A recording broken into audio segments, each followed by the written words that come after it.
Hello दोस्तों। तो कैसे हैं आप लोग। तो आज का session Bihar special GK GS है।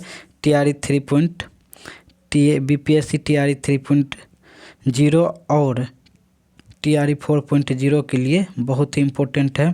तो बिहार शिक्षक भर्ती 2024 एनसीईआरटी और एससीईआरटी पूर्ण निचोड़ है। एनसीईआरटी और एससीईआरटी का ये डेली रिवीजन बैच है। देखिए पीवाई क्यू कर रहे हैं टीआरई 1 टीआरई 2 एंड टीआरई 3 का पीवाई क्यू इसमें देखते हैं। और इसका सब विश्लेषण है एनसीईआरटी के बुक से लिया गया है, तो इसको देखते हैं। तो चलिए क्वेश्चन की ओर चलते हैं। क्वेश्चन फर्स्ट में क्या कह रहा है।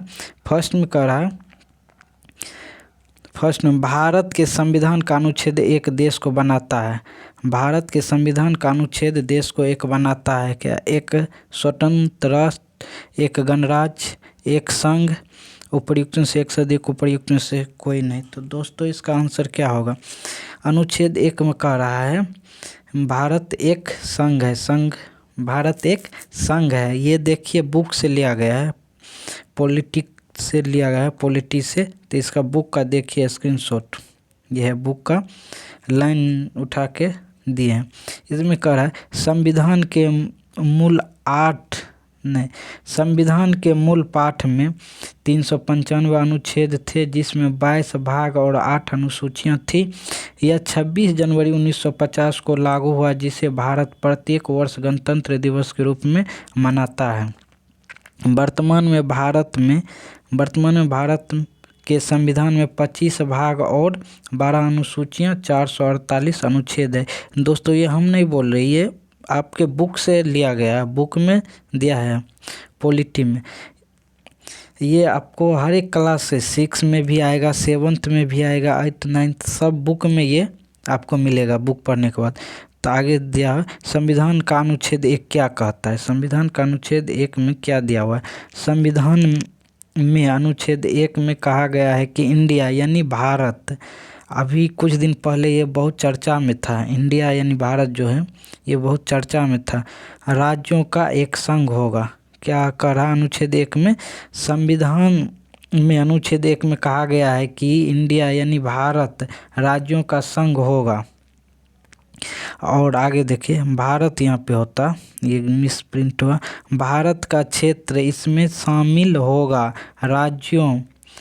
राज्यों के क्षेत्र, केंद्र शासित प्रदेश, भविष्य में प्राप्त किए जा सकने वाले क्षेत्र भी इसमें होगा। यानी कि भविष्य में जो कोई राज्य, जैसे सिक्किम भारत में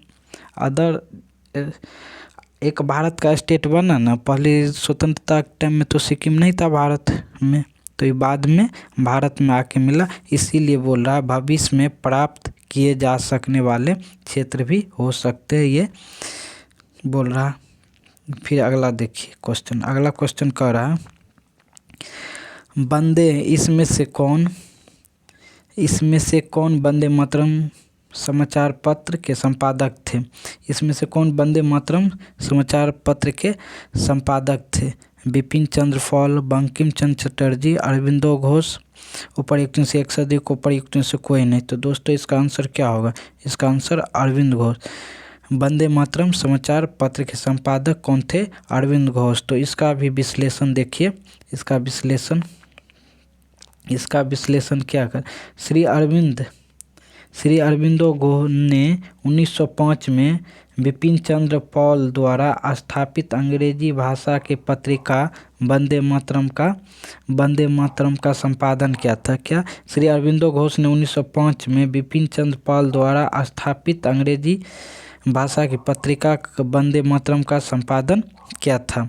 इसे पहली बार 6 अगस्त 1906 को रिलीज किया गया। कब रिलीज किया गया, ये अगले क्वेश्चन में आ सकता है, तो इसीलिए ये सब लाए हैं। पहले अंक में भारतीय दर्शन और संस्कृति पर लेखों में 12 पृष्ठ थे। इसमें पहले 12 पृष्ठ थे। यह कोलकाता के पॉल प्रिंटिंग प्रेस में छपा। ये कहाँ छपा, कोलकाता के पॉल प्रिंटिंग्स में छपा है। वंदे मातरम का अर्थ क्या होता है। मैं तुम्हें प्रणाम करता हूँ माँ। वंदे मातरम का अर्थ होता है मैं तुम्हें प्रणाम करता हूँ माँ का नारा भारत के 17वीं सदी से इस्तेमाल किया जाता रहा है। तो वंदे मातरम का अर्थ होता है मैं तुम्हें प्रणाम करता हूँ माँ।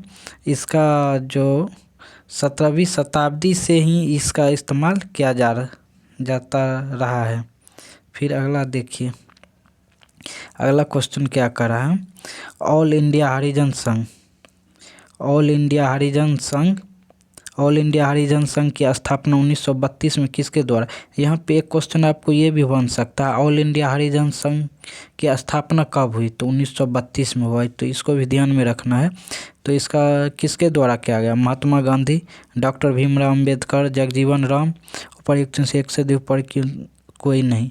तो दोस्तों इसका आंसर क्या हुआ, आपको एक क्लास में बताए थे दोस्तों, जहाँ पे हरिजन शब्द आए वहाँ पे आप महात्मा गांधी को चुन सकते हैं, और जहाँ पे बहिष्कृत आए वहाँ पे आप अंबेडकर को चुनेंगे।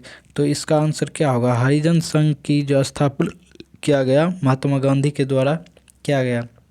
इसका भी विश्लेषण है, विश्लेषण देखिए।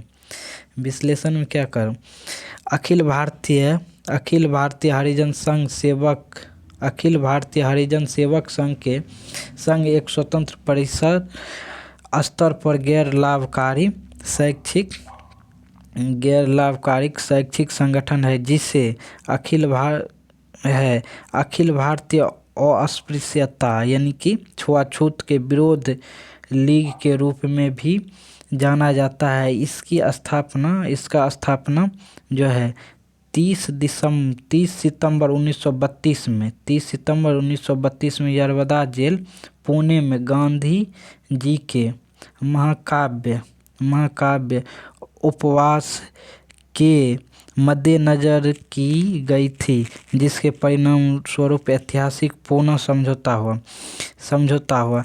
ये जो है इसको अंबेडकर जी नहीं मान रहे थे, तो वहाँ पे क्या उस समय गांधी जी जेल में थे, तो गांधी जी भूख हड़ताल पे बैठ गए। तब यहाँ पे अंबेडकर साहब को लगा कि अब गांधी जी नहीं मानेंगे, तब अंबेडकर और गांधी जी मिलके पुणे पैक्ट हुआ। उसके बाद पुणे समझौता के बाद इसको हरिजन संघ को लागू किया गया। अंबेडकर जी का कहना था कि एक अलग होना चाहिए, हरिजन जो है उसके लिए जैसे अभी मुस्लिम अलग पाकिस्तान लिया, उसी तरह हरिजन के लिए एक अलग होना चाहिए। अभी वो हो जाता तो अभी हिंदू में नहीं रहता, इसका कोई और अथी हो जाता है। जैसे मुस्लिम हिंदू अलग है तो उसी तरह कुछ अलग हो जाता है। इसीलिए महात्मा गांधी का पूरा प्रयास था जो इसको अलग नहीं होने देना है। तो पुणे पैक्ट हुआ, उसके बाद यह हरिजन संघ बना। आगे क्या, अस्पृश्यता का मुकाबला करने के लिए संघ की स्थापना की गई और एक नया साप्ताहिक पत्र हरिजन पत्र शुरुआत किया कौन, गांधी द्वारा शुरुआत किया गया। अपनी स्थापना के बाद संगठन के कई तरह से पिछड़े वर्ग की मदद की। संघ के दलित वर्गों के मंदिरों, स्कूलों, सड़कों और जल संसाधनों जैसे सार्वजनिक स्थानों तक पहुंचने में मदद की।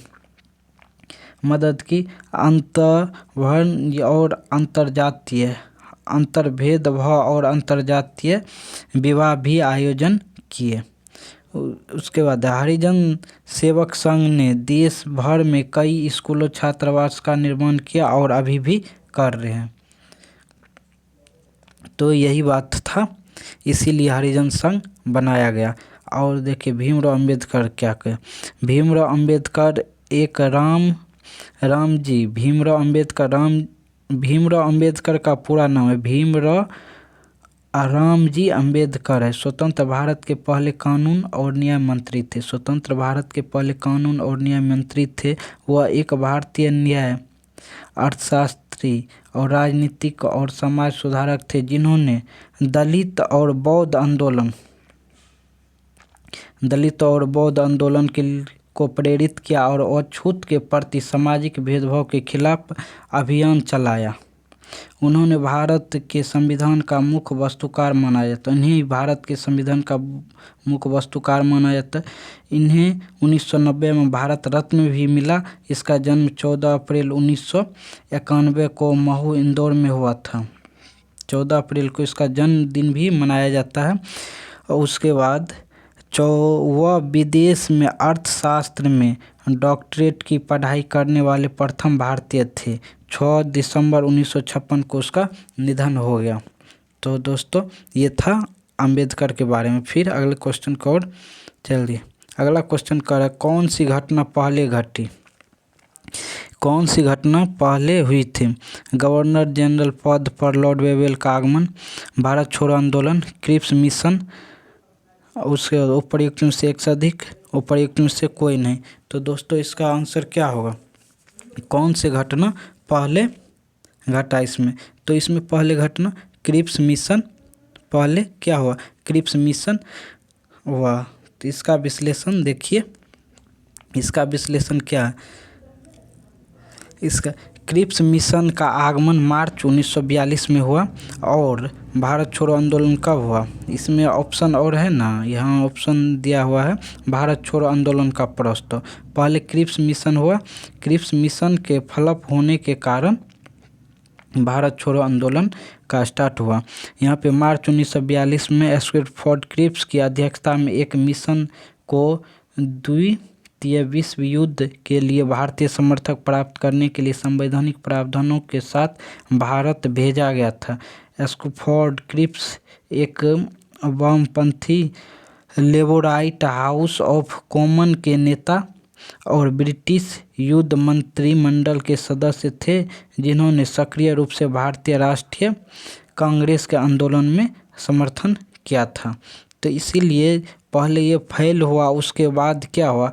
भारत छोड़ो आंदोलन गांधी जी स्टार्ट किए थे। तो इसलिए इसमें पहला आंसर क्या हो? इसमें पहला घटना क्रिप्स मिशन है। तो इसका आंसर क्रिप्स मिशन होगा। फिर चलिए अगले क्वेश्चन को। अगला क्वेश्चन कह रहा है, इसमें से किसने यह कहते हुए भारतीय राष्ट्रीय कांग्रेस की हंसी उड़ाई, यह एक बहुत सूक्ष्म भाग अल्पसंख्यक का प्रतिनिधि करता है? किसने कहा? तो ये कोई और नहीं था दोस्तों, ये लॉर्ड डफरिन ने कहा। कर्जन क्या कहा? कर्जन का क्या कहा? तो दोस्तों ये आप लोग कमेंट में बताइएगा।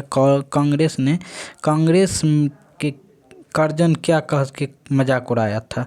तो ये इसका आंसर लॉर्ड डफरिन हुआ। कांग्रेस जो कहा है वो आप लोग कमेंट में ज़रूर बताइएगा। ध्वनि के मापने की इकाई को कहा जाता है। ध्वनि के मापने की इकाई क्या है? एम्पेयर, वोल्ट, वाट, उपर्युक्त से एक, उपर्युक्त में से एक कोई नहीं, उपर्युक्त में से एक से अधिक, उपर्युक्त में से कोई नहीं। ध्वनि की मापक इकाई कहा जाता है एम्पियर, वोल्ट, वाट, उपर्युक्त में एक से अधिक, उपर्युक्त में से कोई नहीं। तो दोस्तों इसका आंसर उपर्युक्त में से कोई नहीं होगा। इसका ध्वनि को मापने की इकाई को क्या कहा जाता है? डेसिबल, जो कि आजकल IPL में बहुत यूज हो रहा है। तो इसका आंसर ये होगा। अगला क्वेश्चन देखिए। अगला क्वेश्चन में कह रहा है 1932-33 के मध्य कोल विद्रोह का नेतृत्व किसने किया? 1932-33 के मध्य कोल विद्रोह का नेतृत्व देजे नारायण राव, सिंधु और कान्हू, उपर्युक्त में एक से अधिक, उपर्युक्त में से कोई नहीं। तो दोस्तों इसका आंसर क्या होगा? ई होगा। इसका जो नेतृत्व किया था बुधो भगत, इसका नेतृत्व किया था 1932 में। देखिए बुधो भगत एक भारतीय क्रांतिकारी थे, जिन्होंने 1831 से 32 में ब्रिटिश शासन के विरुद्ध छोटा नागपुर में ये आंदोलन हुआ था। कहाँ पे? छोटा नागपुर में, जो झारखंड से पड़ता है। पहले छोटा नागपुर में के नाम से जाना जाता था। कोल विद्रोह, उसके बाद है कोल विद्रोह का नेतृत्व किया था। उनका जन्म 17 फरवरी 1792 को ब्रिटिश भारत में रांची जिले के चिन्हो ब्लॉक के सलगाई गांव में हुआ था। कहाँ हुआ था बुधो भगत का? रांची जिले के चिन्हो ब्लॉक सलगाई गांव में हुआ था। उनका जन्म एक उबराव किसान परिवार में हुआ था। तो एक क्वेश्चन यह भी आपको बन सकता है दोस्तों, और कौल भगत नहीं, ये बुद्धो भगत किस परिवार से संबंधित थे? तो ये एक उभरव परिवार से संबंधित थे। तो ये क्वेश्चन यहाँ भी एक बन सकता है, तो इसको भी ध्यान में रखना है दोस्तों। फिर अगला क्वेश्चन देखिए। अगला क्वेश्चन कह रहा है, निम्नलिखित में से भारत छोड़ो आंदोलन 1942 का मुख्य कारण क्या था? भारत छोड़ो आंदोलन का मुख्य कारण क्या था? गांधी इरविन समझौता, क्रिप्स मिशन को सफलता, द्वितीय विश्व युद्ध के हानिकारक का प्रभाव, उपर्युक्त से एक से अधिक, उपर्युक्त से कोई नहीं। तो इससे पहले भी क्वेश्चन किए हैं, तो इसका आंसर तो आप लोग को पता चल ही गया होगा। तो इसका द्वितीय, ये जो भारत छोड़ो आंदोलन 1942 में जो स्टार्ट किया, इसका मुख्य कारण यही था जो क्रिप्स मिशन की असफलता। इसके वजह से ही क्या हुआ, इसके वजह से ही भारत छोड़ो आंदोलन स्टार्ट करना पड़ा गांधी जी को। इसका देखिए विश्लेषण। भारत छोड़ो आंदोलन, क्रिप्स मिशन की विफलता कारण, विफलता और भारत एक असमान जापानी आक्रमण के डर से महात्मा गांधी को अंग्रेज के विरुद्ध भारत छोड़ने के लिए अपनी लड़ाई प्रारंभ करने के लिए प्रेरित किया। महात्मा गांधी का मानना था कि अंग्रेज को भारत छोड़ने और हिंदू मुसलमान समस्या से सुलझने के बाद ही अंतरिम सरकार बनाई जा सकती है। आंदोलन का विवरण देखिए। आंदोलन का विवरण है, अखिल भारतीय कांग्रेस समिति 8 अगस्त 1942 को बॉम्बे में एकत्रित हुए और प्रसिद्ध भारत छोड़ो प्रस्ताव पारित किया। उसी दिन गांधी ने करो और मरो का नारा दिया, यानी आह्वान किया। 8 और 9 अगस्त को भारत सरकार ने कांग्रेस के सभी प्रमुख नेता को गिरफ्तार कर लिया। कांग्रेस के सभी प्रमुख नेता को गिरफ्तार कर लिया। एक बार के लिए सरकार की इस पहले से तैयारी कार्रवाई ने भारतीय लोगों के बिना नेतृत्व छोड़ दिया। महात्मा गांधी को पुनः जेल में रखा गया। पंडित जवाहरलाल नेहरू को, अबुल कलाम आज़ाद और अन्य नेता को अहमदनगर के किले में रखा गया। कहाँ पे?